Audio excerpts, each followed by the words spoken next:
അപ്പോൾ പ്രവീൺ, കാര്യങ്ങൾക്കൊക്കെ ഏറെക്കുറെ വ്യക്തത വരികയാണ്. 3 ചോദ്യങ്ങളാണ്.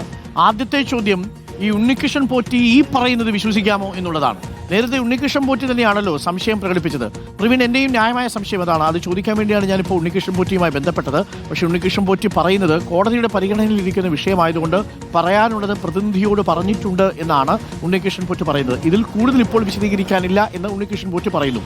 അപ്പോൾ പ്രവീൺ, ഉണ്ണികൃഷ്ണൻ പോറ്റി നമ്മളോട് കഴിഞ്ഞ ദിവസം ഇതേപോലെ കോഫി വിത്ത് അരുണിൽ സംസാരിക്കുന്ന സമയത്ത്, ടെലിഫോണിൽ സംസാരിക്കുന്ന സമയത്ത് ദേവസ്വം ബോർഡിനെ അനുകൂലിച്ചൊക്കെ തന്നെയാണ് ഉണ്ണികൃഷ്ണൻ പോറ്റി സംസാരിച്ചത്. പക്ഷെ അന്ന് ഉണ്ണികൃഷ്ണൻ പോറ്റി ഈ പീഠത്തെക്കുറിച്ച് പറയുമ്പോൾ ഉണ്ണികൃഷ്ണൻ പോറ്റിക്ക് അന്ന് അറിവില്ലായിരുന്നോ ഈ പീഠം വാസുദേവന്റെ കയ്യിലായിരുന്നുവെന്ന്? നമ്മൾ എന്താണ് മനസ്സിലാക്കേണ്ടത് പ്രവീൺ?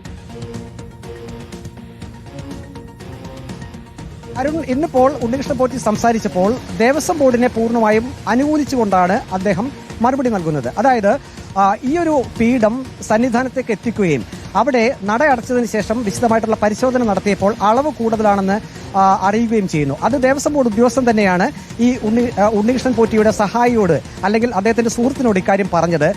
അങ്ങനെ വരുമ്പോൾ അത് തിരികെ കൊണ്ടുപോയിക്കോളൂ എന്നുള്ളൊരു അനുവാദം കൂടി അവിടെ നൽകിയിരുന്നു. അതിന്റെ അടിസ്ഥാനത്തിൽ കൂടിയാണ് ദേവസ്വം ബോർഡ് ഉദ്യോഗസ്ഥന്റെ അനുവാദത്തോടു കൂടി തന്നെ അദ്ദേഹത്തിന്റെ സഹായി അത് കോട്ടയത്തേക്ക് കൊണ്ടുപോയത്. മറിച്ച് ഒരു കാര്യം അദ്ദേഹം പറയുന്നില്ല. അതായത് നേരത്തെ ചില സംശയങ്ങൾ ഉണ്ടായിരുന്നത്, ഒരു പീഠം ഒരു സ്പോൺസർ അവിടെ ഏൽപ്പിച്ചെങ്കിൽ അത് ദേവസ്വം ബോർഡിന്റെ കസ്റ്റഡിയിൽ തന്നെ ആകണം, അതിന്റെ സ്ട്രോങ് റൂമിൽ തന്നെ കാണേണ്ടതാണ്. പക്ഷെ അത് സംബന്ധിച്ച് ഒരു വ്യക്തത ഇല്ല എന്നാണ് നേരത്തെ ഉണ്ണികൃഷ്ണൻ പോറ്റി പറഞ്ഞിരുന്നത്. പക്ഷേ ഇപ്പോൾ അദ്ദേഹം പറയുന്നത്, അന്ന് തന്നെ ദേവസ്വം ബോർഡ് ഉദ്യോഗസ്ഥർ ഇക്കാര്യം പറഞ്ഞിരുന്നു. അതായത് ആ പീഠം, അതായത് പുതുതായി നിർമ്മിച്ച് അദ്ദേഹം നൽകിയ ആ ഒരു പീഠം അളവിൽ കൂടുതൽ ഉള്ളതിനാൽ അതിന്റെ ഭാഗങ്ങൾ കട്ട് ചെയ്യേണ്ടി വരും. അങ്ങനെ വരുമ്പോൾ തൽക്കാലം അതവിടെ സ്ഥാപിക്കാൻ കഴിയില്ല എന്ന് അറിയിച്ചത് പ്രകാരം അവിടെ നിന്ന് കൊണ്ടുപോയി. അതായത് ഈ ഇദ്ദേഹത്തിന്റെ സുഹൃത്ത് മലയിറങ്ങിയപ്പോൾ ഈ പീഠവുമായാണ് പോയത് എന്നുള്ള കാര്യം ഇപ്പോൾ അദ്ദേഹം പറയുന്നുണ്ട്. പക്ഷേ ഇതിനകത്തൊരു സംശയങ്ങൾ നമുക്ക് തോന്നുന്നൊരു കാര്യം, 4.5 വർഷക്കാലം ഇത് താൻ പണം മുടക്കി കൊടുത്ത ഒരു പീഠം ഒരു സുഹൃത്തിന്റെ വീട്ടിലിരുന്ന കാര്യം അറിഞ്ഞിരുന്നില്ലേ എന്നുള്ളതാണ്. അത് സംബന്ധിച്ച് ചോദിച്ചപ്പോൾ അദ്ദേഹം പറയുന്നത് അതിനെപ്പറ്റി കൂടുതൽ താൻ അന്വേഷിക്കാൻ ഒരു കാര്യം വഴിപാട് അല്ലെങ്കിൽ സ്പോൺസർ